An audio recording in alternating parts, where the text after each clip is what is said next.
Number 2, the influence of groups changes as the issues change. The pluralists contend that the fluid nature of the distribution of influence in American politics means that no group will always get their way. On some issues and at different times, business interests are relatively strong. On other issues and at other times, relatively weak. On some issues and at some times, environmentalists are relatively strong, and on some issues and at other times they are relatively weak, and so on. Third, since public policy is viewed as an equilibrium in the distribution of influence among competing groups, any changes in the distribution of influence can be expected to result in changes in public policy. Number 4, while the distribution of influence among competing groups is constantly changing, it rarely changes dramatically.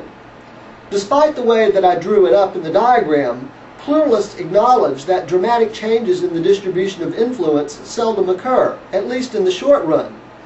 Changes in the distribution of influence in the short run can be likened to changes in the shoreline, as waves advance, dissipate, and then recede back to the ocean. The shoreline in a given place, though constantly changing, does not change dramatically, unless a hurricane comes along to alter it significantly. For pluralists, the long run probably requires a different response. Pluralists would probably tell us that in the long run we might expect to see more significant changes in the distribution of influence.